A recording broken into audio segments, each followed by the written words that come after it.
त्या भोंग्यावरून नाटकाला या रे, नाटकाला या. आणि म्हणजे नंतर आम्हाला असं कळलं की तो प्रयोग मुलांनी अरेंज केला होता. असे आम्ही 4 प्रयोग घेऊन गेलो होतो आणि येताना 20 प्रयोग करून आलो. अरे वा. आपणच झाडायचं, आपणच पुसायचं, आपणच सगळी जागा लावायची, आपण आपली नाटकाची जागा तयार करायची जी तयार नाही आहे. कोणी इथे तुम्हाला लाईट्सवाला नाही आहे, म्युझिकवाला नाही आहे, कोणी तुम्हीच सगळे आहात आणि तुम्हालाच जाऊन नाटक करायचं आहे. मग मी बघितलं तर त्याच्यात सगळ्यात पहिली लाईन होती की कुठेही नाटक करता येईल. आणि मला झालं की अरे हा, मला हेच करायचंय, मला हेच करून बघायचंय. ती नाटकाची गंमत आहे की तुला फिल्म नाही बदलता येत, तुला नाटक बदलता येतं. म्हणजे आम्ही जायचो तर लोक आमचे दृष्ट काढायचे, आम्हाला खायला यायला बोलवायचे, सोडायचेच नाही, जाऊच नका, तुम्ही अजून नाटक करा, अजून हे करा. तर अशा बऱ्याच ठिकाणी अशा घटना घडल्या आणि कितीतरी ठिकाणी आम्हाला असं हे जाणवलं. तर आम्हाला असं झालं की अरे अशी बरीचशी गाव आहे जिथे कधी नाटकच पोहोचलेलं नाहीये.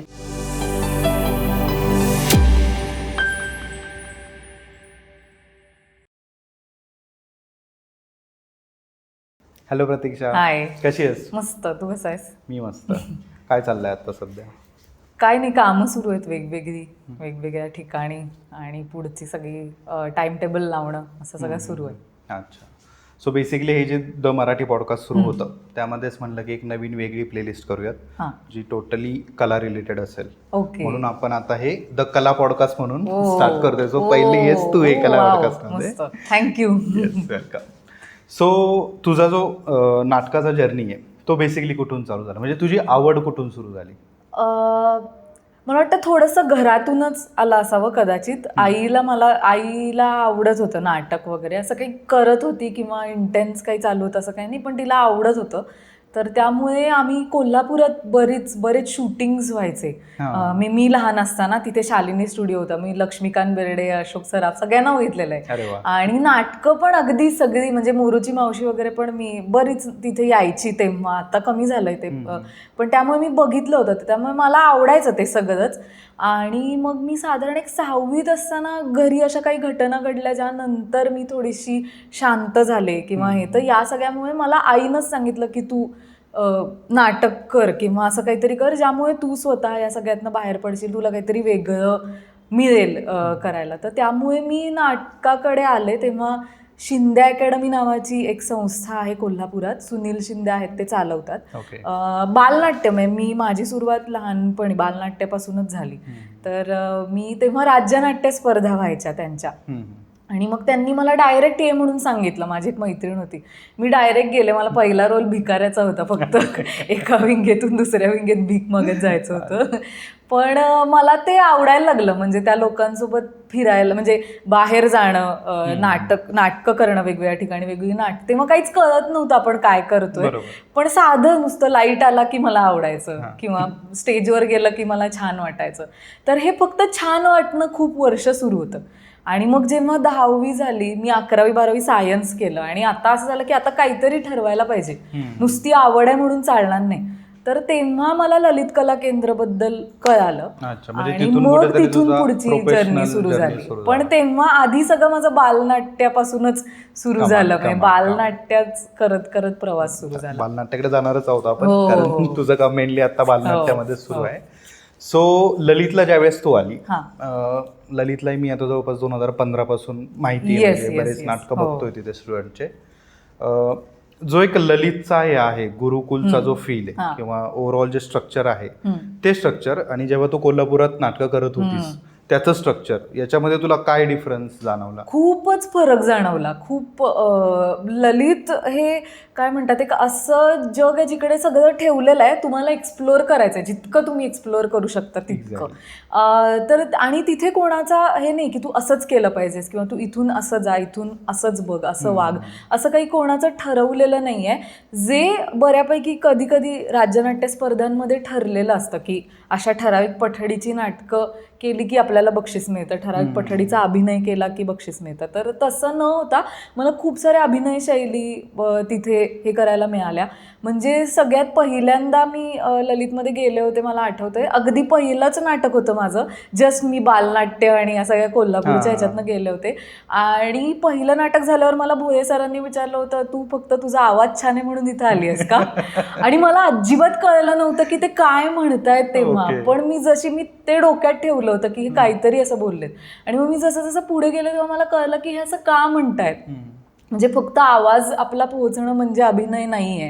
इमोशन्स काय असतात, वेगवेगळ्या जगभरात लोकांनी काय नाटकं करून ठेवली आहेत हे तर आपल्याला म्हणजे बघायला मिळतंच. पण वेगवेगळ्या वेळी वेगवेगळ्या ठिकाणी कधी युद्ध चालू असताना, कधी अजून काही वेगळं सुरू असताना लोकांनी त्या त्या काळात जी नाटकं लिहून ठेवली, तर त्याचा अभ्यास करताना आपल्याला इतिहास पण कळतो. म्हणजे नाटकात आपल्याला बऱ्यापैकी सगळंच कळतं, इतिहासही कळतो, भूगोलही कळतो त्या ह्याचा. आणि मग त्या सगळ्याचा अभ्यास करत करत आपल्याला पुढे ते नाटक करायचं असतं, ते पात्र उभं करायचं असतं. तर त्यामुळे माझ्यासाठी एक खूपच फॅसिनेटिंग जग होतं. आणि म्हणजे असंख्य ठिकाणावरून आलेली लोक सगळी एकत्र होती, ज्यांचे लहेजा वेगवेगळा होता, ज्यांचं वेगवेगळं अपब्रिंगिंग होतं आणि प्रत्येकाच्या गोष्टी होत्या वेगवेगळ्या.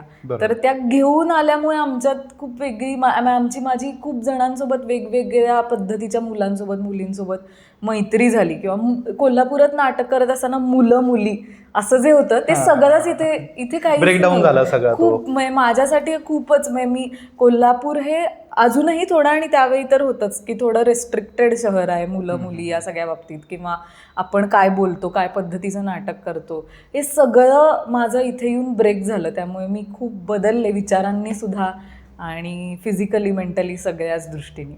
राईट. आणि जो ललित होतं म्हणजे आय थिंक तो 2017 पास आउट आहे. 17 पास. राईट. सो म्हणजे मी पण ऍक्च्युली कोविडपर्यंत ललित कंटिन्यू बघायचो संगीता वगैरे, त्यानंतर नाही जमलं जायला.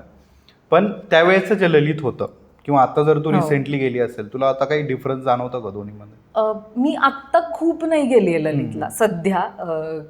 माहिती आहे काय सुरू आहे, पण मला वाटतं की भोये सर असतील किंवा ललितचे जे कोणी शिक्षक आहेत त्यांना एक्सपेरिमेंट करायला आवडतं वेगवेगळ्या पद्धतीने, की आपण काय काय केल्यानंतर अजून वेगवेगळे आउटपुट मुलांकडून येतील. तर त्यामुळं ते बऱ्याचदा घडत असतं सरांचं वेगवेगळे, जसं आता ललित पौर्णिमा त्यांनी सुरू केली आहे, किंवा लोककलेचा एक भाग आणला आहे जो आमच्या वेळेला कमी प्रमाणात होता, जो आता सरांनी पुन्हा आणलेला आहे. किंवा वेगवेगळ्या पद्धतीची म्हणजे आमच्या वेळेला संहिता ते प्रयोग सेकंड इयरला होता, आता थर्ड इयरला आहे. असं वेगवेगळे हे बदल करत करत सर किंवा एकूणच सगळी ललितची जी काय म्हणतात पोर्शन किंवा हे सगळं ठरवणारी लोक आहेत त्यांना हे एक्सपेरिमेंट करायला आवडतात, जेणेकरून काय पद्धतीचा इनपुट मुलांकडून येतोय. किंवा कोविड नंतर बरेच बदल झालेत सगळ्या ह्याच्यात, तर त्यानुसारही नाटकात काय बदल व्हायला हवेत, काय पद्धतीचं नाटक आता असायला हवं, या सगळ्याचाही विचार करत असताना हे बदल झाले असावेत.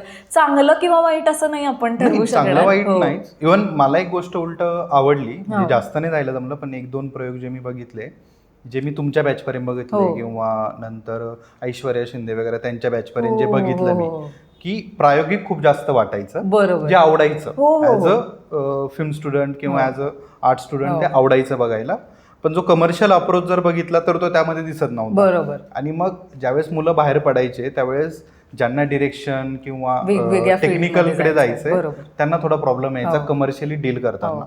आत्ता एक जसं ललित पौर्णिमा झालं किंवा या गोष्टींमुळे थिएटर मॅनेजमेंट किंवा कमर्शियली कसं अप्रोच ठेवायचा नाटकांकडे, म्हणजे त्यातलं जे सादरीकरणातलं जे नाट्य आहे, त्यातलं जी प्रयोगशीलता आहे ती कायम ठेवून जो कमर्शियल एक अप्रोच असतो तो आय गेस मुलांना तिथे इनडायरेक्टली आता शिकवला जातोय आता. That is really good. वेगवेगळ्या पद्धतीनं शिकवलं. हा एक्झॅक्टली, कारण ती वेळेची पण गरज आहे, त्यामुळे ते झालं. तुम्हाला पुढे स्वतःच्या पायावर उभं राहायचं असेल तर काय केलं पाहिजे हे थोड्या थोड्या टप्प्यावर कळत गेलं की अजून आपणच बिल्ड होत जातो. एक्झॅक्टली बरोबर. आणि मग ज्यावेळेस तुझं ललित पासआउट झाली 2017ला आणि आय गेस 2018च्या एंडला तू tiny tales theatre company start केली कल्पेश सोबत.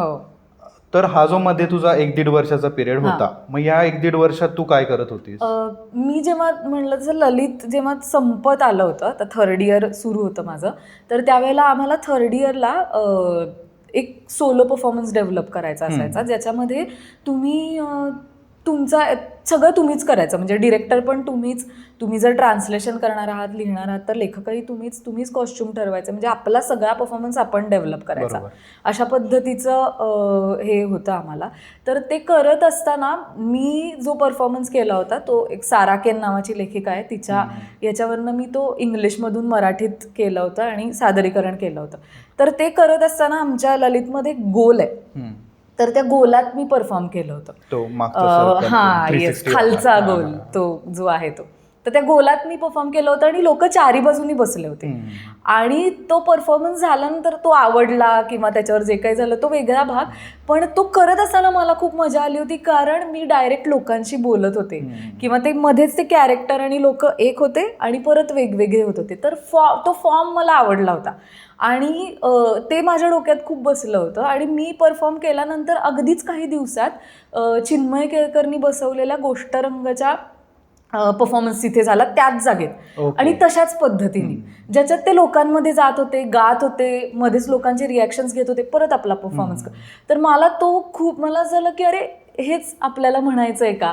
तर माझ्या डोक्यात ते बसलं होतं आणि मला असं वाटत होतं की ललित झाल्यानंतर आत्ता नाटक केलं तर आपण काही अजून थोडं नाटक एक्सप्लोअर करून बघावं, आपल्याला जमतंय का, कारण मला आवडतंय तर करून बघायला काय हरकत आहे. तर मी आज संदर्भात बोलायला भोये सरांकडे गेले, तेव्हा ते मला म्हणाले की तू जो परफॉर्मन्स बघितला होतास ना, तर त्याची फेलोशिप सुरू होती ज्याच्यात ते तुम्हाला पैसे देणार आहेत आणि तू एकदा ते बघ. मग मी बघितलं तर त्याच्यात सगळ्यात पहिली लाईन होती की कुठेही नाटक करता येईल. आणि मला झालं की अरे हा, मला हेच करायचंय, मला हेच करून बघायचंय. पण मग तेव्हा मला सर म्हणले होते की 9 महिने नाटक करायला गेला, बोर होशील. म्हणलं सर गोष्टरंगाची फेलोशिप. हा, गोष्टरंगाची, आणि ती पहिली बॅच सुरू होणार होती. आणि मी जे सोलो परफॉर्मन्स केला होता त्याला गीतांजली ताईच परीक्षक म्हणून आली होती आणि तिला खूप आवडलं होतं आणि मला ती तेव्हा असं म्हणली होती की आपल्याला सोबत काम करायचंय. तर मला तेही डोक्यात बसलं होतं की, आणि गीतांजली ताईच त्याची मेन होती तेव्हा. तर त्यामुळं ते सगळं जुळून आलं होतं, म्हणून मला असं झालं की आपल्याला हे करायचं. तेव्हा लहान मुलं किंवा आपण काय करतो या सगळ्यापेक्षाही मला नाटक करायला मिळणार आहे हे माझ्या डोक्यात जास्त फिक्स होतं किंवा मला ह्याच्यामध्ये जास्त इंटरेस्ट होता आणि पैसेही मिळणार आहेत, दोन्ही गोष्टी होत्या. तर मग म्हणून मी अप्लाय केलं त्या गोष्टरंग फेलोशिपला आणि सरप्राइझिंगली ती मिळाली मला वाटलं, कारण 5च लोक निवडतात त्याच्यात.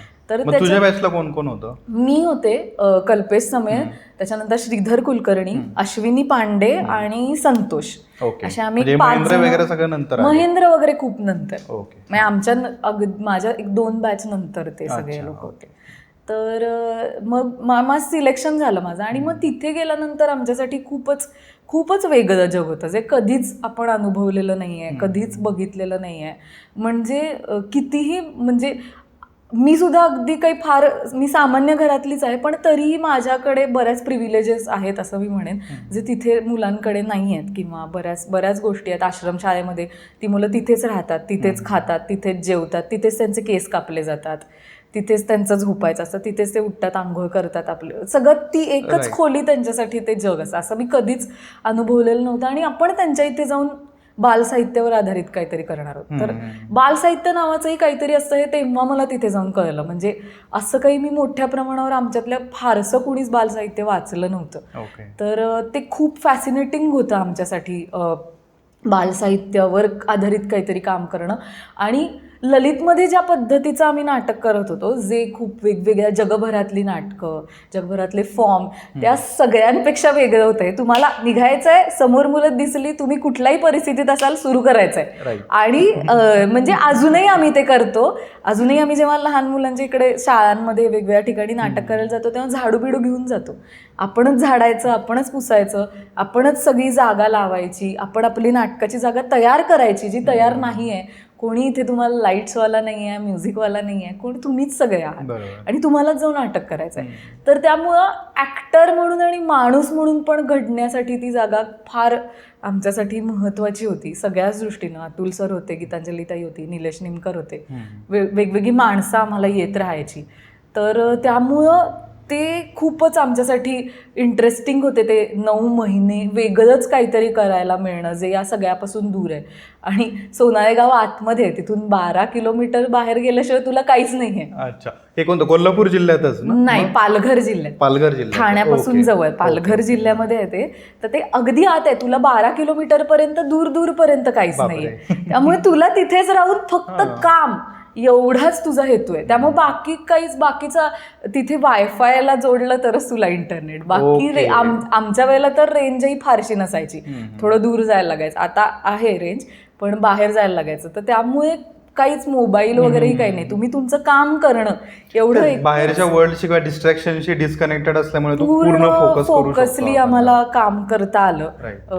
जे वेगळंच जग होतं, वेगळं म्हणजे लहान मुलांसाठी लिहिणारे इतके लोक आहेत, इतकं साहित्य वेगवेगळ्या देशांमध्ये, आपल्या देशामध्ये लिहून ठेवलं, इतके चांगले चित्रकार आहेत, इतके शिक्षण तज्ज्ञ आहेत असं. आणि आम्हाला असं झालं की आपल्याला असं का काही नव्हतं, किंवा आपल्याबरोबर असं कधी काही घडलंच नाही, किंवा आपल्याला जे बालसाहित्य मिळालं नाही आहे ते आपण दुसऱ्या मुलांना नाटकातून का नाही पोहोचवू शकत, असा विचार सुरू झाला. आणि मग आम्ही टायनी टेल्सकडे हळूहळू वळलो. किंवा मग तिथून ते आय थिंक त्या 5-6 महिने झाल्यानंतर थोडंसं ते बीज सुरू झालं की आपण असं काहीतरी नाटक आपण शिकलोय, बालसाहित्याबद्दल आपल्याला माहिती आहे. तर म्हणजे थोडंफार माहिती आहे, अजूनही पूर्ण माहिती असं नाही, पण असं काहीतरी घेऊन आपण सुरू करू शकू का, असा विचार तेव्हा सुरू झाला. राईट. सो आणि मग ज्यावेळेस तू टायनी थिएटर कंपनी सुरू केली त्यावेळेस तुझं काय होतं, म्हणजे एक बेसिक थॉट काय होता त्यामागे? बेसिक थॉट एवढाच होता की नाटक करायचं आहे. आणि आता 9 महिने संपलेले आहेत, आपल्याकडे काही गोष्टी तयार आहेत, ज्या आमच्या बसल्या होत्या त्या काही गोष्टी. मी कल्पेश आणि संतोष आम्ही तिघांनी मिळून ठरवलं. म्हणजे ही जेव्हा आम्ही सुरुवात केली तेव्हा आम्ही तिघांनी मिळून या कंपनीची स्थापना केली. तर तेव्हा असं होतं की आपल्याकडे आत्ता काही गोष्टी, नाटकं आहेत, तर आता 9 महिने झाल्यावर ते संपणार आहेत, थांबणार आहेत. तर ती का थांबवायची, आपल्याला आपण जर का करू शकत असू प्रयोग तर आपण करून बघूया. म्हणून आम्ही 2 वर्ष स्वतःला द्यायची ठरवली होती की आपण एक करून बघूया. हे जर वर्कआउट झालं तर झालं, नाही तर आपल्याकडे ऑप्शन्स आहेत. तर त्यामुळे अगदी बेसिक आपल्याला नाटक करायचं आहे एवढा एकच विचार घेऊन आम्ही हे सुरू केलं होतं. तेव्हा काहीच डोक्यात नव्हतं काय पद्धतीचं नाटक करायचं आहे किंवा काय आपल्याला करायचं आहे. आपल्याला वेगवेगळ्या ठिकाणी जाऊन नाटक करायचं आहे, वेगवेगळ्या मुलांसाठी, वेगवेगळ्या लोकांसाठी नाटक करायचं आहे, एवढंच डोक्यात होतं. तर त्यामुळं मग तेव्हा आम्ही बोललो, निलेश निमकरांशी बोललो किंवा गीतांजली ताई किंवा अतुल सरांनी सुद्धा आम्हाला सांगितलं होतं की तुम्ही हे सगळं करताय, पण आता तुमचे मित्रमैत्रिणी, तुम्ही ललितमध्ये शिकलाय, मोठे होतील, स्टार होतील, तुम्हाला वेळ लागेल बरं का हे सगळं तुम्हाला वगैरे असं खूप त्यांनी हो हे सगळं त्यांनी आम्हाला. पण आम्हाला तेव्हा असं काहीच वाटत नव्हतं. तर त्यामुळे आम्ही रेडी होतो ते सगळं करायला. तर म्हणून आम्ही सुरू केलं. तर तेव्हाही सुरू केलं म्हणजे आता आपण कंपनी सुरू करूया असं काहीच नव्हतं. आम्ही तिघं पुण्यात आलो, नाव द्यायचं म्हणून. हो ऍक्च्युली खरं तर नाव द्यायचं म्हणून. मग आम्ही तर असं म्हणत होतो की आपण गोष्टरंग म्हणूनच सुरू करूया. पण आम्हाला गीतांजली ताई म्हणली की तसं करू नका तुम्ही, आत्ता तुम्हाला एवढंच वाटतंय पण तुम्ही पुढे जाल, अजून ते वाढत जाईल, सगळं मोठं होत जाईल, तर तुम्ही तुमची काहीतरी आयडेंटिटी ठरवा. म्हणून आम्ही वेगळं नाव ठरवलं आणि आम्ही लिटरली पुण्यात आलो, प्रयोग बघितले आम्ही. रोज पुण्यात आमचं एकच काम असायचं, पुण्यात किंवा इतर काही ठिकाणी, की आपण रोज कोणाकडे तरी जाऊन आपण काय करतो एवढं सांगायचं. मग काही लोक ऐकून घ्यायचे, काही लोक ओके नाही आम्हाला असं म्हणून सोडून द्यायचं, किंवा ओके जरा प्रयोग करून बघा. मग प्रयोग केल्यावर त्यांना कळायचं की अरे हा हे काहीतरी इंटरेस्टिंग आहे, मग तिथून प्रयोग मिळायचा. असं आम्ही अक्षरशः बॅग घेऊन फिरलेलो. पहिला प्रयोग कुठे केलेला? अक्षरधारा, SB. हा तिथे पहिला, म्हणजे असा जाहीर प्रयोग तिथे पहिला केलाय. तिथे कोणतं होतं नाटक? 2 वेगळ्या गोष्टी होत्या लहान मुलांसाठीच्या. जो अक्षरधाराचा एक काहीतरी छोटासा फेस्टिवल असतो, आय थिंक दर दिवाळीच्या वेळेला का मे महिन्याच्या वेळेला, काही मला आठवत नाही आता. तर त्यावेळेला एक काहीतरी छोटासा महोत्सव असतो त्यांचा. त्या महोत्सवाची सुरुवात आम्ही आमच्या नाटकानं केली होती आणि ती आमची सुरुवात होती. आणि मग तिथून एकदा सुरू झाला, म्हणजे एक बेसिक काय म्हणतो आपण, एक फेसबुक पेज पण बनलं नावाने, तिथून तुझी सुरुवात झाली. म्हणजे आय रिमेंबर की ललित पास आउट झाल्यानंतर गोष्टरंगाबद्दल मला खरं माहित नव्हतं. मला महेंद्रच्या बॅच पासून कारण मह्याने आम्ही शॉर्ट फिल्म वगैरे केले. स्वप्नील, तू काय लिहिलेली ना ती सिंड्रेला? अच्छा. स्वप्नीलने लिहिलेली आणि ओमकार कुकडे म्हणून आहे अच्छा. पॅनोरामाच्या अंडर आम्ही ती डिरेक्ट केलेली होती. सो तिथून मायाला ओळखत होतं, त्यामुळे माया मला इंस्टाग्राम वगैरे कनेक्टेड होता. मग मायाचं मी गोष्टरंगच पाहिलं, अरे म्हणलं अरे हा हे पण काहीतरी आहे. तिथून मला खरं गोष्टरंगबद्दल कळालं. अँड देन आय रिअलाइज की ओके तू आणि कल्पेश, कारण तुम्ही दोघं ललितमुळे माहित होता की अरे अच्छा यांनी पण गोष्टरंग केलाय. मग तिथून मग टायनी टेल्स बद्दल मला आमिरकडून कळालं होतं. असं सगळं ते कनेक्शन त्यावेळेस बसलं आणि मला ती कन्सेप्ट पण आवडली त्यावेळेस.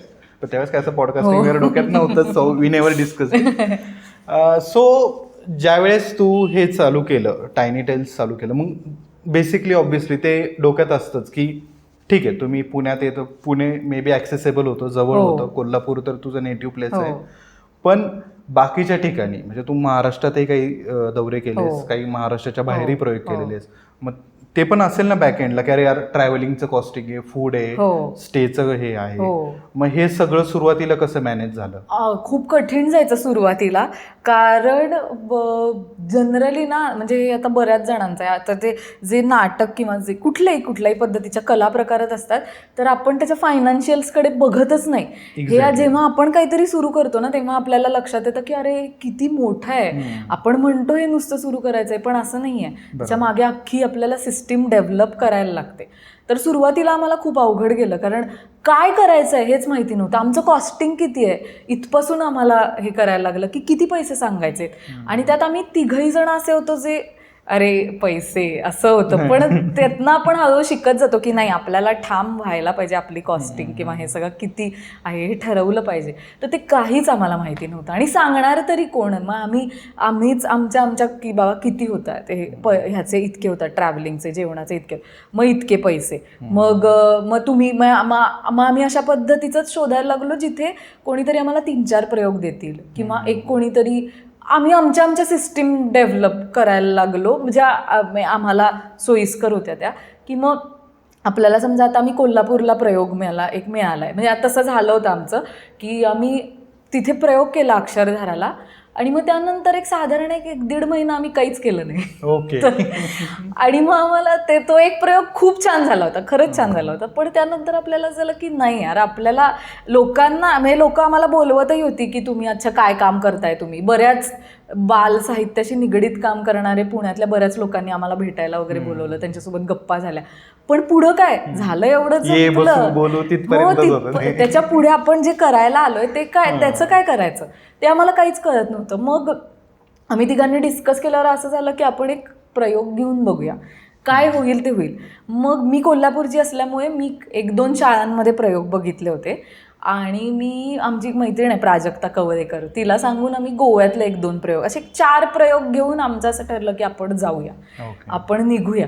तर मग आम्ही आलो कोल्हापुरातले 2 प्रयोग केले. पण आम्ही कोल्हापुरात 1-2 दिवस आधीच पोचलो होतो, तर आम्ही बाकीच्या शाळांना पण भेटलो, तर तिथे आम्हाला काही प्रयोग मिळाले. मग त्यांच्यानी सांगली साताऱ्यात प्रयोग मिळाले, असे आम्ही 4 प्रयोग घेऊन गेलो होतो आणि येताना 20 प्रयोग करून आलो. अरे वा. त्याच्यात आम्ही आमचं एक ठरवलं की अच्छा आपल्याला तिथे जाऊन लोकांशी बोलणं, तिथल्या कुठल्या तरी एका माणसाला गाठणं जो आपला खर्च देऊ शकेल. मग आम्ही सुरुवातीला असं करायचो की शाळेला तुम्हाला सगळे पैसे देणं शक्य नाही आहे ना, तुम्ही शाळेतल्या मुलांकडून 5-5 रुपये घ्या आणि ते आम्हाला द्या. मग शाळेमध्ये समजा 2,000 मुलं आहेत तर एक 15-20 हजार रुपये जमायचे, तर त्यातली आमची कॉस्टिंग एवढी आहे, बाकीचे पैसे शाळेला तुम्ही ठेवा. असं आम्ही काही वेगवेगळ्या गोष्टी करत आम्ही आमचं फायनान्शियल्स डेव्हलप करत होतो. मग नंतर आम्हाला काही अशा NGO असतात, अशा काही कंपनी असतात जे असे ज्यांच्या आधिपत्य अखत्यारीखाली काही शाळा असतात, काही गावं असतात, असं कळायला लागलं. मग CSRच्या असतात किंवा काही NGO आहेत जे असे प्रयोग करतात किंवा असे काही लोक आहेत ज्यांना आवडतं फंडिंग द्यायला. तर मग असं ते कळत गेलं, ते शोधत गेलो आम्ही. ओके. तिथून पुढे मग हे हळूहळू. हो. सो बालनाट्य ज्यावेळेस तू आता करतेयस टायनी टेल्सच्या अंडर किंवा जे तू फिरतीयस वगैरे, लहान मुलांशी डील करणं ऍक्च्युली खूप अवघड आहे. म्हणजे एक तर त्यांच्यात पेशन्स नसतात. म्हणजे त्या दिवशी आपला अक्षरनंदनला प्रयोग होता, मी बघितलं लिटरली लहान मुलं चालू प्रयोगात पळत होते स्टेजवर. मग या गोष्टी म्हणजे एक तर लहान मुलांचा गोंगाट, म्हणजे त्यांना एक तर ते जोक्स भरपूर असतात किंवा तुझ्या आणि दुसरी प्रतीक्षा, त्या दोघींच्या त्या ऍक्शन्स असतात किंवा राजावाला जे नाटक आहे त्याच्यामधल्या ज्या आहेत त्या खूप कॉमेडी आहे, हो. खूप कॉमिक आहेत आणि लहान मुलांना खूप हसायला हो. येतं. तो एकदम गोंधळ होतो. बरं ते हो. अडल्ट सारखं नाही हो. की त्या जोकवर हसले एक हो. ठराविक 10-15 सेकंद हो. गप्प बसले, नाही ते कंटिन्यू हसत राहतील हो. किंवा मध्येच काहीतरी कमेंट पास करतील. मग अशा वेळेस जो तो फोकस ठेवायचा आहे, हां. सगळ्यात मोठा चॅलेंज तो की फोकस ठेवणं. हो. कारण ऍज अन आर्टिस्ट आपण भारावून जातो, समोरच्याला आवडतंय बरं काय Correct. हे मी हो. केलेलं भारी, हो. पण ते माइंडमध्ये नेऊन देता हो. पुढच्या लाईन्स, पुढच्या ऍक्शन, बरोबर. ही जी कंटिन्युटी ठेवायची आहे, हे कसं कंट्रोल करतोय किंवा मला- ओव्हरऑल ग्रुपच कसा कंट्रोल करतोय? ते करूनच येतं एक तर मला असं वाटतं. आणि दुसरं ना मला कायम असं वाटतं, म्हणजे आम्ही आता मोठ्यांसाठी म्हणजे नाटक सगळ्यांसाठीच करतो, तर त्यावेळेला स्पेशली जेव्हा लहान मुलांसाठीचं नाटक करतो त्यावेळेला मला असं वाटतं की ते खूप खरे ऑडियन्स आहेत. त्यांना आवडलं तर आवडलं, नाही तर ते उठून निघून जातात, रडतात, काही तुमच्याकडे लक्ष देत नाहीत. म्हणजे असंही झालंय आमच्या प्रयोगाला, कधी कधी आम्ही जेव्हा थकून जातो, कधीतरी खूप प्रवास करून गेलोय किंवा काहीतरी वेगळं सुरू आहे, आपली तब्येत बरी नाही आहे, आणि आपण जेव्हा समोर जातो तर त्यावेळेला मोठी माणसं असतात ती समजून घेतात की ओके आज प्रयोग आहे, हे त्यांना माहीत असतं, ही कन्सेप्ट, पण लहान मुलांना ती माहिती नसते. तर त्यामुळे आम्ही प्रयोग करत असताना ते दोघं असे एकमेकांकडे बघून बोलत बसले होते आणि मग झालं, कोणासाठी प्रयोग करतोय आपण. तर हे होतं. तर त्यामुळे तुम्हाला जास्त कॉन्सन्ट्रेट लहान मुलांसमोर होऊन काम करायला लागतं. या सगळ्या गोष्टी बाजूला ठेवून तुम्हाला ॲक्टर म्हणून तिथे असणं गरजेचं असतं. किंवा बऱ्याचदा आपण जसे मोठे होतो तर तसं तू जसं म्हणलास की ते त्या कॉमिक हे असतात, तर त्या प्रत्येक वयोगटासाठीच्या वेगवेगळ्या असतात आणि टाइम स्पॅन असतो. हेही आम्हाला एक नवीनच जेव्हा आम्ही काम केलं तेव्हा कळलं. तर लहान मुलांचे वेगवेगळ्या वयोगटाचे वेगवेगळे टाइम स्पॅन असतात. म्हणजे 1ली ते 2री, 3री ते 4थी, 5वी ते 7वी यांची शब्द ग्रास्प करण्याची पॉवर, त्यांची किती वेळ ते बघू शकतात, या सगळ्याची पॉवर, याचे काहीतरी लिमिटेशन्स आहेत. तर ते आपल्याला डोक्यात घेऊन काम करायला लागतं. तर त्यामुळे हे आपल्याला डोक्यात ठेवावंच लागतं की एका पॉईंट नंतर ते गोंगाट करणार आहेत किंवा त्यांना सगळं सांगायचं आहे. त्यांना मग तीच गंमत आहे की तुम्ही त्यांना किती सामील करून घेताय किंवा त्यांच्याबरोबर काय पद्धतीने काम करत करत पुढे जाताय. तर ती खूप त्यांच्याबरोबर काम करत असताना गंमत असते. आणि प्रत्येक शब्द त्यांना कळतो असं नाही, तर त्यामुळे ते व्हिज्युअली सुद्धा दाखवायला लागतं आपल्याला. किंवा आपण नुसते असे बोललो तर त्यांच्यापर्यंत ते पोहोचेलच असं नाही. तर त्यामुळे आपल्याला त्यांना चित्रांच्या माध्यमातून ती ॲक्शन्स मोठ्या करून अशा वेगवेगळ्या पद्धतीनं सांगायला लागतं, प्रेझेंट करायला लागतं. तर त्यामुळे ते हे गोंधळ करणार हे साहजिक असतं. जसं आत्ता तू बघितलंस इथे शहरात ही गोंधळ करणारी मुलं आहेत, तशी जेव्हा गावांमध्ये जातो आम्ही बऱ्याचदा किंवा आदिवासी पाड्यात जातो तिथे सगळी चिडीचूप शांत असतात. एकही म्हणजे एवढंही हसत नाहीत ते. पण तरी आपल्याला हे लक्षात घ्यायला लागतं की ते ऐकतायत, त्यांना ऐकू दे, त्यांना जसं वाटतंय ते करू दे. तर हीच त्याची गंमत आहे की आपण त्यांना आत्ता एका सगळे डिसिप्लिन लावत असताना तू असंच कर, तू असंच बस, हे करण्यापेक्षा त्यांना आत्ता जे वाटतंय, त्यांना यावंसं वाटतंय स्टेजवर, त्यावेळेला त्या पात्राशी इंटरॅक्ट करावं असं वाटतंय, तर ते करू देणं, ते घेणं, ते थांबणं आणि मग पुढे जाणं. म्हणजे आम्ही एक प्रयोग करत होतो, तर आता असं होतं ज्या गोष्टी आम्ही निवडतो किंवा ज्या पद्धतीची नाटकं करतो ती त्या वयोगटासाठीची ठरलेली असतात किंवा त्याचा काहीतरी विचार केलेला असतो. तर एका प्रयोगात तर एका मुलाला म्हणजे ते असं होतं की तो उड्या मारतो, तो नाचतो गातो, असं तो प्रयोग होता. तर तो तसाच होता, हायपर ॲक्टिव्ह. तर तो आम्ही जे करायला लागेल ते सगळं त्याला करायचं होतं आणि थ्रू आउट प्रयोग तो स्टेजवरून गेलाच नाही. म्हणजे मग आता मी उडी मारली की त्यालाही उडी मारायची होती, मी हे केलं की त्यालाही आवाज काढून बघायचा होता. तर ते आपल्याला त्या ह्याच्यानुसार तीच गंमत आहे त्या नाटकाची, ती त्या फॉर्मची, की तुम्हाला प्रेक्षकांना घेऊन तुम्ही गृहीत नाही धरू शकत, त्यांना घेऊन हळूहळू पुढे कलांनी पुढे जायला लागतं. आणि बरोबर आहे, म्हणजे तसंही टाइम लिमिटचं तर हे नसतं, कारण ते गोष्टीच्या स्वरूपातलं आहे. बरोबर. मग त्यांना सोबत घेऊनच पुढे जाणं योग्य राहतं. आणि हे ज्यावेळेस सगळं होतं, म्हणजे तू कमर्शियल गणितही सांगितलीस किंवा जे काही चॅलेंजेस येतात, अशा काही अजून मजेशीर काही घटना ज्या तुला आठवतात की म्हणजे ज्याने तुला वाटलं की हा हे खरंच आपण, जसं तू मगाशी म्हणली की सुरुवातीला विचार करताना हाच होता की 2 वर्ष करायचं, 2 वर्षानंतर बघू. मग असं काय झालं की 2018 ते 20 नंतर समजा लॉकडाऊन पण गेलं 1-2 वर्ष, मग त्यानंतरही कंटिन्यू करायचं, हे इन्स्पिरेशन किंवा ही भावना कुठून? आम्ही जेव्हा काम करत होतो त्यावेळेला आम्हाला म्हणजे तेच जे आम्ही सुरू केलं ना, अगदी फक्त उचलून घेऊन जाऊन नाटक करणं, हे किती महिने चालणार ना, 5-6 महिने चाललं. पण त्यानंतर जेव्हा वेगवेगळ्या गोष्टी यायला लागल्या की आता आपल्याला सर्व्हाइव्ह कसं करायचंय, तर त्यानंतर जेव्हा आम्ही बसलो तर त्यावेळेला आम्हाला लक्षात आलं की आपल्याला नेमकं काय करायचंय. या सगळ्या गोष्टींचे विचार सुरू असताना आम्हाला लक्षात आलं की आपल्याला नाटक हा महत्वाचा भाग वाटतोय आत्ता, म्हणजे जो अजूनही वाटतो की त्याच्या भोवतीचं आहे सगळं. फक्त बालनाट्य करायचं आहे का, किंवा फक्त एक ठराविकच पद्धतीच्या फॉर्मचं काम करायचं आहे का, किंवा ठराविकच लोकांसोबत काम करायचं आहे का, फक्त ठराविक आदिवासी पाड्यात काम करायचं आहे का, शहरात काम करायचं आहे, असं नाही आहे. आपल्याला काम करायचं आहे आणि आपल्याला नाटक हा प्रकार घेऊन काम करायचं आहे, हे आमच्या लक्षात आलं.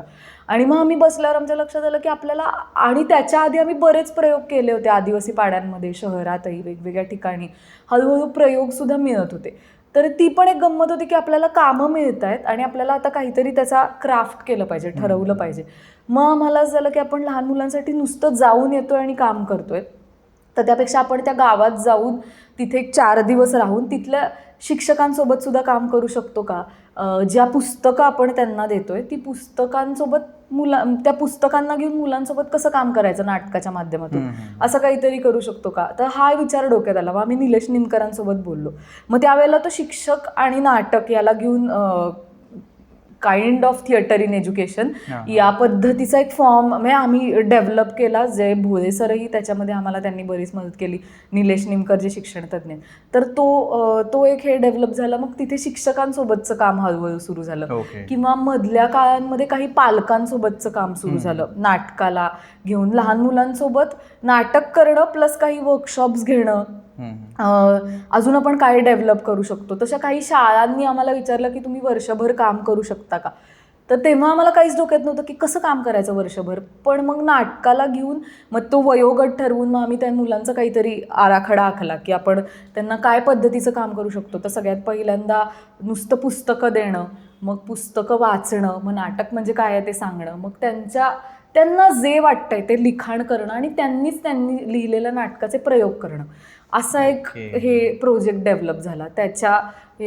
मग तो प्रोजेक्ट तयार झाला. मग एक पॉईंट होता तिथे आम्हाला असं वाटलं की खूप आम्हाला नाटक लोकांना आवडत आहे. आम्ही मला वाटतंय सांगलीच्या आसपासल्या कुठल्या तरी आतल्या गावात गेलो होतो.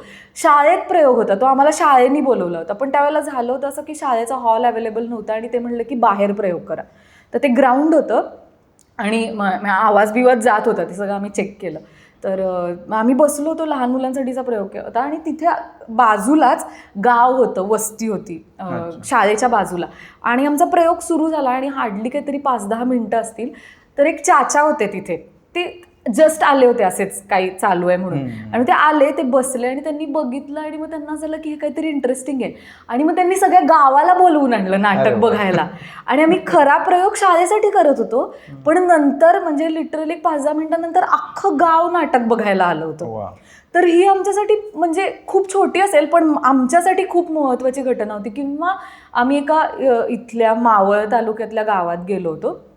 तिथे एका संस्थेनं आम्हाला प्रयोगासाठी बोलवलं होतं. आम्हाला काहीच माहीत नाही, आम्ही कम्युनिकेट करताना जागा कुठली आहे, काय असणार आहे, एवढंच कम्युनिकेट करायचं आणि जायचो प्रयोगाला.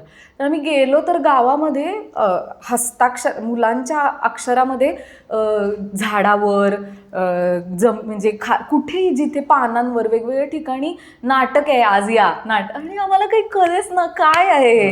मग आम्ही विचारलं तर मुलांनी असं ठरवलं होतं की सगळ्या गावाला बोलवून आणायचंय. आणि मग आम्ही गेलो, मग मुलं आम्हाला घेऊन गेली. भोंगा होता आमच्याकडे एक, तर त्या भोंग्यावरून नाटकाला या रे, नाटकाला या. आणि म्हणजे नंतर आम्हाला असं कळलं की तो प्रयोग मुलांनी अरेंज केला होता गावासाठी. तर सगळं गावाला त्यांनी नाटकाला बोलवलं आणि अशा बऱ्याचशा घटना घडल्या. तर तेव्हा आम्हाला असं जाणवलं की ही काही फक्त लहान मुलांसाठीचं नाटक असं नाही आहे. नाटक ही सगळ्यांसाठीची गरज आहे. किंवा बऱ्याच ठिकाणी आता वेगवेगळी लोक काम करतायत, पण बरीचशी अशी गावं आहेत जिथे नाटक नावाचं पहिल्यांदाच काहीतरी घडतंय.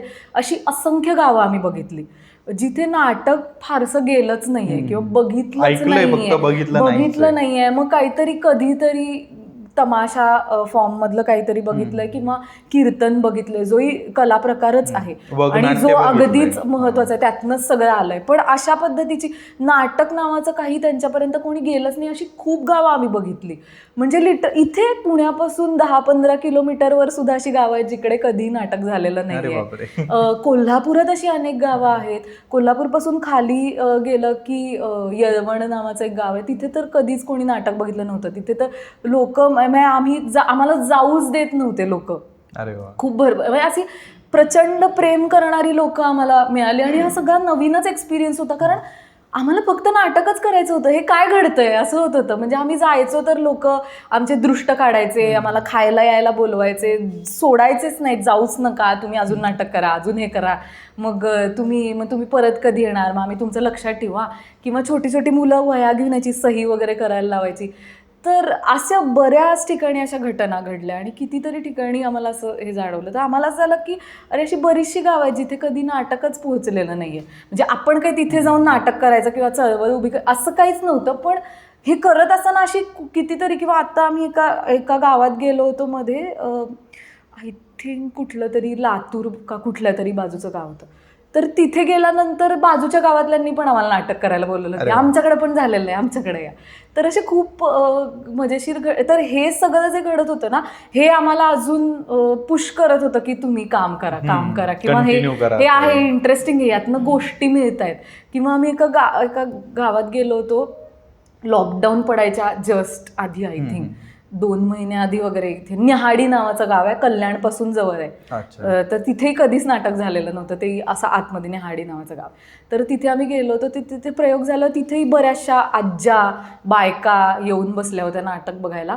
आणि ती जी जागा होती ती खाली होती पायथ्याशी, आणि त्यांना अख्खा डोंगर चर करून खाली उतरून त्यांचं गाव होतं. तर आणि त्या गावामध्ये एकच एसटी जाते, कुठलीच म्हणजे तिथे काहीच सुविधा नाही आहे, मोबाईलच्या रेंज नाही आहे, बऱ्याचशा ठिकाणी लाईटही नाही. अशी कितीतरी गावं आम्ही बघितली.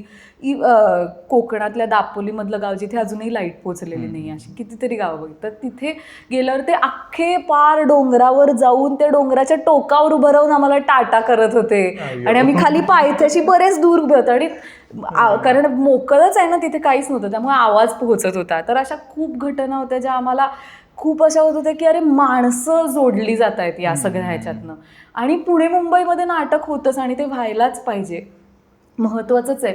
पण अशा बऱ्याचशा ठिकाणी आहेत जिकडे नाटक घडतच नाही. किंवा तिथे आपण म्हणजे आपल्या इथे जशी थिएटर्स अवेलेबल आहेत तशी काहीच थिएटर्स अवेलेबल नाहीत. तिथे जागा आहेत तशा, खरं तिथे व्हायला पाहिजेत थिएटर्स, किंवा छोट्या छोट्या नाटकासाठीच्या किंवा एखाद्या कला प्रकारासाठीच्या जागा, जे कदाचित असं फिरून फिरून अशा पद्धतीची कामं करून कदाचित तयार होऊ शकतील.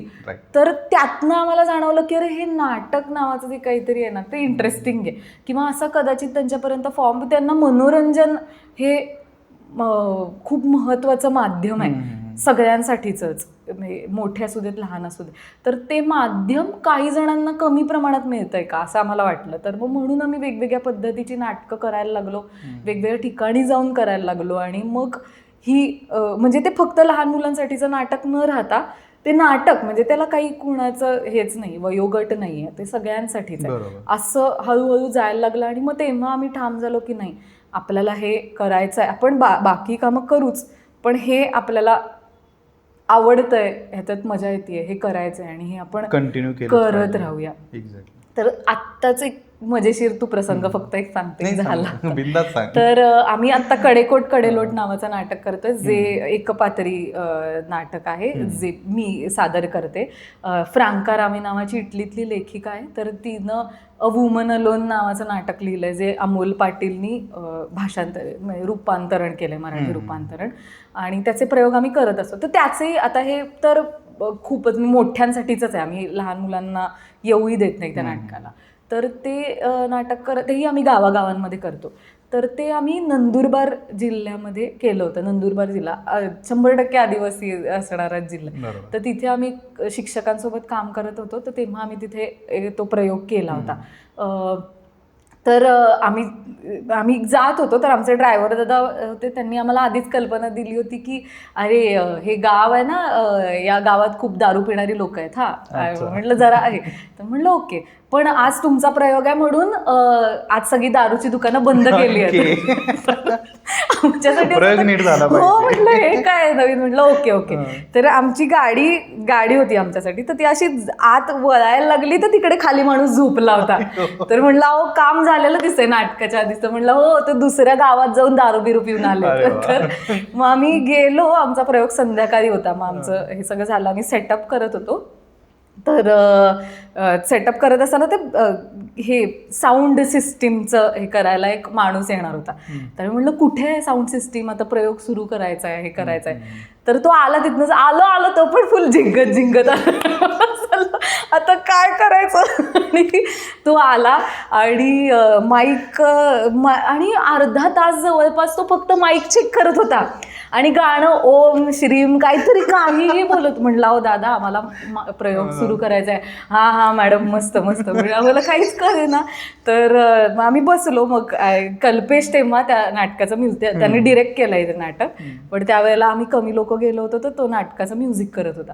तर हा बसला होता. मग कशी आहे दादा सिस्टम कशी आहे. तर तो म्हणतो हो थांबा जरा, आता मला प्रयोग सुरू करायचा आहे. मग बरेच लोक आले, प्रयोग सुरू झाला. आणि ह्याचं मध्ये सुरूच होतं की ते त्याच्यात मी एकटीच आहे ना, आणि त्याच्यात मी नाचते गाते असं फुल सुरुवात त्याची अशी आहे ना.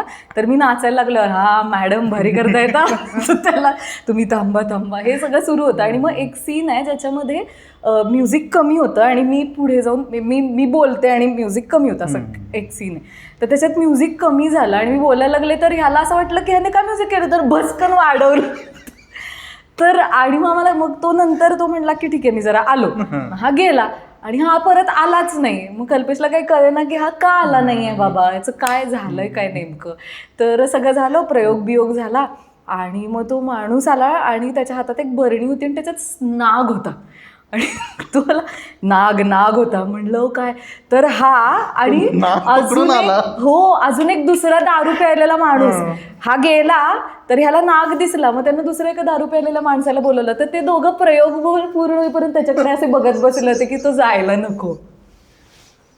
तर हे इतका क्रेझिएस्ट एक्सपिरियन्स होता आमच्यासाठी. आणि त्या गावातही नाटक कधी झालं नव्हतं, म्हणजे तिथे बायका खूप कमी आल्या होत्या वगैरे. पण किस्सा वेगळा पॉडकास्ट आहे.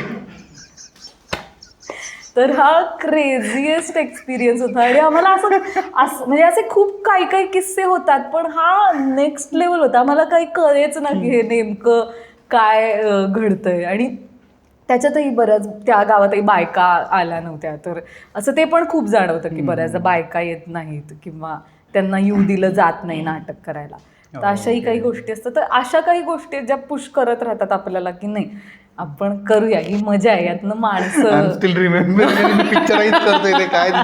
अरे खूप भारी होता तो माणूस, खूप भारी मस्त होता. पण मला एक गावातला आठवला, म्हणजे मी सांगवी म्हणून गाव आहे शिर्डी, माझं मूळ गाव. तर तिथं पिंट्या नावाचा एक होता, तो असाच होता. मी त्याचा अशा टाईपचेच किस्से असायचे सगळे. मी ह्याच्यावरनं फक्त एक हे पण आम्ही जेव्हा आदिवासी पाड्यांमध्ये राहत होतो, तर आपल्याकडे वेगळा थोडा विषय, पण मला हे ह्याला जोडून आपल्याकडे दारूला खूप वेगळ्या पद्धतीने बघितलं जातं. पण आदिवासी पाड्यांमध्ये दारू पिणं हा अगदी बेसिक उत्सव आहे. म्हणजे मोहाची जेव्हा बहर येतो त्याला मोहाची दारू पिणं. तर त्याला आम्ही असेही किस्से ऐकलेले आहेत, बघितलेले आहेत. जेव्हा तो एक नवरा बायको भांडत होते, तर तिथनं एक माणूस येत होता. तर त्यांना विचारलं, निलेश सरांनी सांगितलेला किस्सा, तिथून येत होता. तर त्यांना विचारलं की का बरं भांडताय. तर तो म्हणला की आम्ही दोघांनी सोबत दारू प्यायली आहे, मी आता मित्राकडे चाललोय, तर हिला पण यायचंय माझ्याबरोबर म्हणून. तर हे इतकं काय म्हणतात नॉर्मल केलेलं आहे की मग तिथे तू जर तिकडे आता बऱ्याचशा आता आम्ही आसाममध्ये वगैरे गेलो, तर तिथे सेलिब्रेशनला दारू आणि तू पिली नाहीस दारू तर त्यांना वाईट वाटतं. अच्छा. हो, कारण त्यांच्या आपलं जसं आपण भात भाजी वरण असं खातो तसं त्यांच्या जीवनाचा तो भाग आहे. तर ह्या पण आम्हाला खूप वेगळ्या गोष्टी नाटकाच्या माध्यमातून बघायला मिळालं की असंही म्हणजे आपले जे काही ठरलेले नॉर्म्स असतात किंवा आपण ज्या भागात राहतो तर साहजिक आहे त्या भागाच्या विचारसरणी आपल्यावर हे होते. तर ते सगळं जायला पण आम्हाला ह्याच्यामुळे खूप मदत झाली की अच्छा असंही असतं. आपण एका पद्धतीनेच बघत होतो दारूकडे किंवा आता हा वेगळा विषय आहे किंवा ते किती पिली पाहिजे काय नाही वगैरे. पण अशा पद्धतीची जी नैसर्गिक पद्धतीने तयार केली जाते अशी दारू आदिवासी लोकांमध्ये पिणं हा त्यांच्या उत्सवाचा किंवा रोजच्या जगण्याचा भाग आहे किंवा ऋतू बदलण्याचा भाग आहे किंवा ऋतू बदलला की त्या ऋतुमानानुसार वेगवेगळी पेय वेगवेगळ्या दारू तिथे असतात ज्या सडवून तयार केल्या जातात आणि त्यांच्या रिच्युअल्स आहेत, त्यांची भांडी आहेत मोठी मोठी. आसाममध्ये आसाममध्ये मोठी मोठी भांडी जी वर्षानुवर्ष तयार झालेले अशीच पानं आहेत, पानं वगैरे टाकूनच करतात ते. तर ती पानं आहेत जी त्याच भागांमध्ये मिळतात, तिथेच ती प्रिझर्व केली जातात, तिथेच प्यायली जाते. त्यांचा काळ ठरलेला असतो, त्यांचं काय म्हणजे ते आता थंडीच्या काळामध्ये ती दारू असते जनरली. अशा काही हे ठरलेलं असतं. तर हा एक त्यांच्या उत्सवाचा भाग आहे ही आम्हाला एक वेगळंच जाणवलं. त्यामुळे माणसांकडे किंवा आदिवासी म्हणल्यावर जे आहे तर तसं नव्हतं. आम्ही वेगळ्याच पद्धतीनं आदिवासी लोकांना बघितलं. तर त्यामुळे असे टिपिकल कॉन्सेप्ट जे आपण टीव्ही मध्ये सिनेमामध्ये बघतो किंवा पलीकडे जाऊन एक्झॅक्टली किंवा शिक्षण यांच्यापर्यंत पोहोचलं जात नाही म्हणजे नेमकं काय होतं, शिक्षण मिळत नाही म्हणजे नेमकं काय होतं हे बघितलं. किंवा आपण म्हणतो नाटक पोहोचत नाही म्हणजे काय होतं आणि त्यांना काय पडसाद येतात किंवा आपली भाषा वेगळी आहे. बऱ्याचदा आता असं होतं किंवा आम्ही आदिवासी पाड्यात काम करतो त्यावेळेला जी शिक्षक असतो त्या शिक्षकाची भाषा वेगळी असते शिकवणारी आणि जो मुलगा आहे त्याची भाषा वेगळी असते. ते शिक्षक कुठलेही मराठवाडा, विदर्भ, पश्चिम महाराष्ट्र तर त्यांची बोलीभाषा वेगळी आणि मुलांची आदिवासी भाषा आहे. तर आणि आत्ताहीच्या काळातही ते त्यांच्या घरातली शिकणारी पहिली पिढी आहेत, त्यामुळे त्यांना काहीच बॅकग्राऊंडच नाही आहे कसलीच. तर त्यामुळं त्यांना कळणार कशी ही लँग्वेज जी पुस्तकामध्ये लिहिलेली आहे ती कळतच नाही. मग तिथे ही पुस्तकं मदत करतात जी नाटक म्हणून आम्ही घेऊन जातो. मग नाटक दाखवलं की मग आम्ही त्यांना पुस्तकं दाखवतो, मग ते पुस्तकाकडे येतात आणि तिथून थोडा हळूहळू बोलीभाषेकडे जाण्याचा त्यांचा प्रवास सुरू होतो. तर हे मीडिएटर आहे पुस्तक नाटक हे. त्यांना जो खूपच छोटा भाग आहे, खूप मोठं आहे ते सगळं, पण त्याचा एक खूप छोटा पार्ट हा आहे की त्यांना पुस्तकाकडे किंवा त्या शब्दांकडे घेऊन जाणं. तर असे खूप कॉन्फ्लिक्ट्स आहेत त्यांचे अगदी छोटे छोटे जे आपल्याला कळूच नाही शकत. जर का तुम्हाला भाषाच आली नाही तर मराठी, गणित, भूगोल काहीच येणार नाही तुम्हाला. असा बेसिक आहे रे त्यांचे प्रश्न. तर ते बेसिक प्रश्न घेऊन ते रोज जगत असतात आणि त्यातल्या काही प्रमाणात आपण त्यांना मदत पण नाही म्हणता येणार, काही प्रमाणात आपण त्यांच्यापर्यंत काहीतरी घेऊन जातो, त्यांना एक पाथ देतो, एवढंच. सो आत्ता जे तू एक बेसिकली सांगितलंस, आपण अचिव्हमेंट सेलिब्रेट करतो, पण जनरली अचिव्हमेंट्स म्हणजे अवॉर्ड्स किती मिळाले, माझे 1000 प्रयोग झाले, माझे 10,000 प्रयोग झाले, माझे 1,00,000 प्रयोग झाले, हे होतं. पण ह्या ज्या अचिव्हमेंट्स आहे म्हणजे स्मॉल स्केलवर थिएटर करत असतात, म्हणजे एक मिनिमलिस्टिक एकदम छोटं. म्हणजे मी तुझी बॅग बघितलेली ती एवढी बॅग असते, ती तू कॅरी करून फिरत असते जनरली, त्यातच तुझं सगळं आहे, त्यातून तू असं म्हणतो ना जादूगाराचा पिटारा असतो तसं तू काढतेस. सो हे सगळं करत असताना इवन तू जो एक्सपिरियन्स सांगितला की कल्याणजवळ जे गाव आहे डोंगरावाला, सो तुम्ही निघताना तो पार डोंगरावर चढून तुम्हाला ते बाईक म्हणजे जोपर्यंत तुम्ही दिसायचे बंद झाले तोपर्यंत ते लोक तिथे होते. या अचिव्हमेंट्स खूप वेगळ्या आहेत. म्हणजे कदाचित जिथं आपण आज शॉर्ट म्हणजे जसं माझं समजा फिल्म क्षेत्र आहे तर अवॉर्ड्स किंवा शॉर्ट फिल्म कुठे कोणत्या फेस्टिवलला दाखवली गेली या अचिव्हमेंट्स आहेत, पण ज्या तुझ्यासाठीच्या ज्या अचिव्हमेंट्स आहेत त्या खूप वेगळ्या आहेत. इवन तू आत्ता तरी समजा तू करतीयस फिल्म्स वगैरे, पण 2017ला पासआउट झाल्यानंतर मागची जवळपास 4-5 वर्ष स्क्रीन ॲपिअरन्स तू टाळला. म्हणजे you are one of the त्या लोकांमध्ये होती ललितच्या की वी वेअर शुअर की ही बाहेर पडल्यानंतर हिला स्क्रीन इझिली मिळणार आहे. म्हणजे तुझ्या टॅलेंट किंवा तुझ्या कॅलिबरवर कधी कुणाला डाऊटच नव्हता. इव्हन तुझ्या बॅचमेट्स आहेत, तुझे ज्युनियर्स आहे आज बरेच सिरियलला म्हणा, फिल्म्स म्हणा, ते आहेत आज as an actor, as a director काम करत आहेत. पण हे सगळे एक्सपिरियन्स येत असताना तुझ्या अचिव्हमेंट्स खूप वेगळ्या आहेत.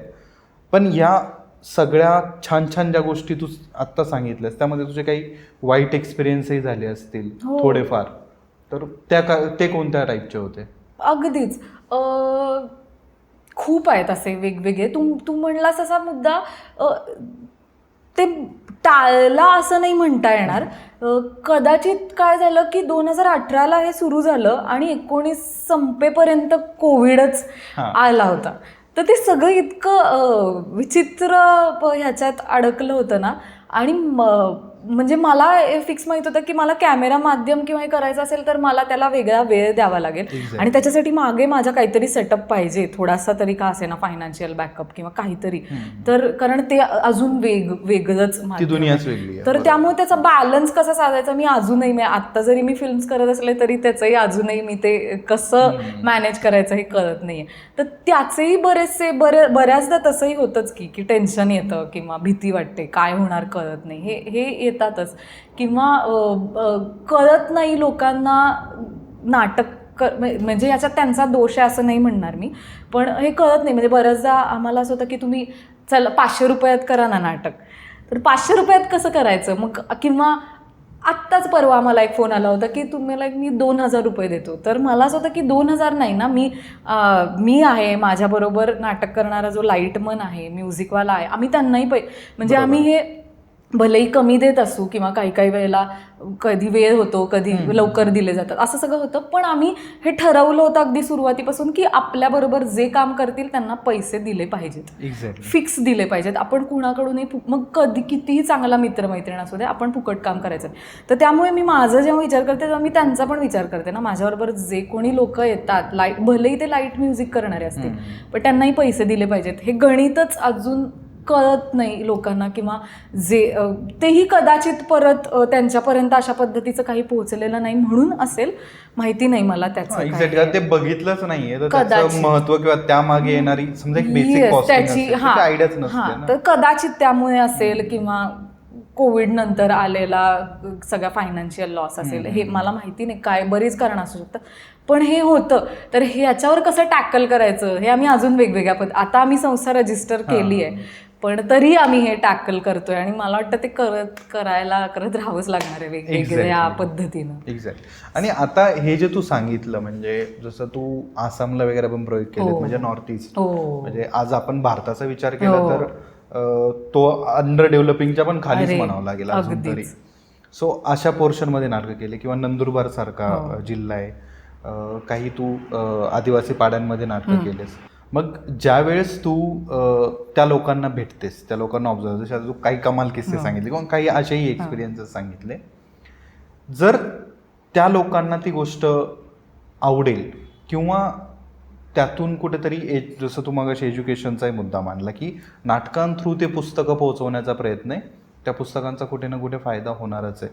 जर असे लोक त्यांच्या स्टोरीज घेऊन इकडे आले पुण्या मुंबईत, कारण आपले ठरलेले, म्हणजे कोणी काही का म्हणे ना, माझं सरळ मत आहे, एक ठरलेले साचे आहेत, त्या साचेच्या पलीकडे नाटकं जातात नाही. किंवा तुम्ही आयुष्यभर जर एका पर्टिक्युलर एरियात राहिलेत, एका पर्टिक्युलर सिटीत राहिलेत, आणि तुम्ही म्हणाल की आम्ही गावाकडचं दाखवायचं, म्हणजे पुण्यातले ॲक्टर, पुणेरी ॲक्टर ज्यावेळेस कोल्हापूरला जाऊन ज्या लँग्वेजमध्ये बोलतात, गावठी किंवा आपण जे म्हणतो गावरान लँग्वेज, ती मला पटत नाही. कारण मी स्वतः शिर्डी कोपरगावमधून येतो, माझी लँग्वेज वेगळी आहे.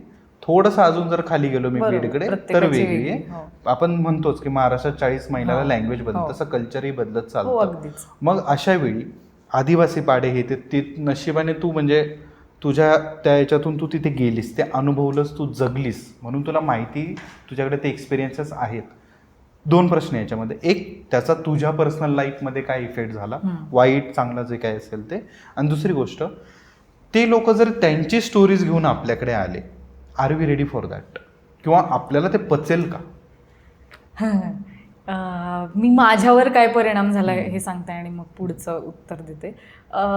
म्हणजे मी तुला आधीच पण म्हणलं तसं मी खूप बदलले माणूस म्हणून. मिनिमलिस्टिक, कदाचित नाटक करणं अगदी परवडणं इथपासून सुरू झालं असावं, पण आता ते कदाचित हे सगळं बघितल्यामुळे तसं घडत असेल कदाचित. म्हणजे सुरू केलं तेव्हा प्रॅक्टिकल विचार होता, परवडणारं नाटक हे करायचं आहे म्हणून, आणि मग ते कदाचित बदलत गेलं असेल. तर मी पण माणूस म्हणून बदलले. मिनिमलिस्टिक जगणं असेल, किंवा आपल्या संस्कृतीशी अजून जास्त, संस्कृती इन द सेन्स बरंच आहे त्याच्यामध्ये, फॉर्म्स असतील, आपले वेगवेगळे कीर्तन भजन या सगळ्या गोष्टी याच्याशी मी जास्त आपल्या रूट्सशी जोडले गेले असेन मी.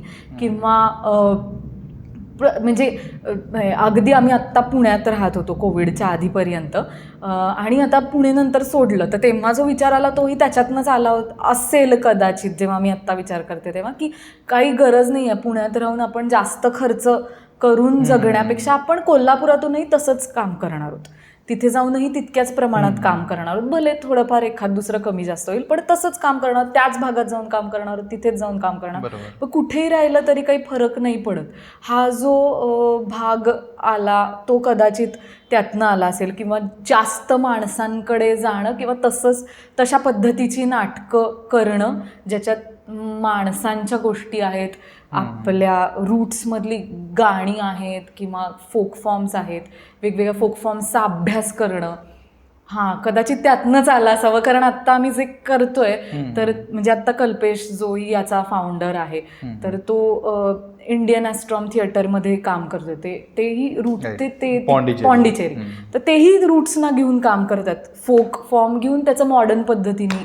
असे असंख्य ग्रुप आहेत, आम्ही काही हे नाही होत, पण ते सगळं त्यांच्याशी म्हणजे आपल्याला जशी आवडतात तशी माणसं जोडत जातो, तसं असेल कदाचित. आपल्याला जसं आवडतं तशा पद्धतीचे फॉर्म्स, तशा पद्धतीची माणसं, तशा पद्धतीचे थिएटर ग्रुप्सकडे आम्ही आपोआप वळतोय असं मला वाटतं. तर खूपच परिणाम झालाय म्हणजे माझ्यावर तरी, विचारांवर असेल किंवा ब्रॉड करणं विचार असेल, की आपण विचार करतो, कुठलीही न्यूज बघितली, कुठलंही काही पॉलिटिकल स्टेटमेंट बघितलं, काही झालं तर मी अजून तेवढी सक्षम आहे असं अजिबात म्हणणार नाही, पण तरी आपला विचार आपल्या भागापुरता होतो की काहीच फरक पडत नाही. पण असं नसतं, तो खूप ब्रॉड स्पेक्ट्रम आहे. ते जेव्हा आपण ते बघतो त्यावेळेला कदाचित थोड्याफार प्रमाणात आपल्याला कळतं की अच्छा हे का असं असेल, किंवा काय याला विरोध आहे किंवा काय याला सपोर्ट आहे. तर हे सगळं समजणं हे त्यातनं येतं असं मला वाटतं. म्हणजे समजा एक पॉलिटिकल स्टेटमेंट किंवा कोणतीही गोष्ट असेल, इन्फ्लुएन्स न होता म्हणजे तर ती करण्याची हे आपल्याला तिथून येते. कारण मी तसं म्हणलं तसं त्या चाचांना पण बघितलंय, इकडच्या सगळ्यांना बघितलेलं, त्यामुळे त्यांची काय जगण्याची पद्धत आहे हे थोडंफार कळलेलं आहे, तर त्यामुळे तसं होत. एक्झॅक्टली जसं तू मगाशी ऑफ कॅमेरा पण बोलली होतीस की एका ताटात जेवतायत, इट डझंट मॅटर तो कोणत्या जातीचा, किंवा जे बेसिकली जे समजलं जातं की नाही गावाकडे आजही जातीवाद आहे किंवा असेल अगदी काही ठिकाणी आहे, मी मान्य करतो, स्वतः मी बघितलाय, पण तो त्यांच्या रोजच्या जगण्याचा भाग नाहीये. मेनली जात धर्मापेक्षा बेसिक नेटिव्ह कल्चर जास्त महत्वाचं आहे त्यांच्यासाठी.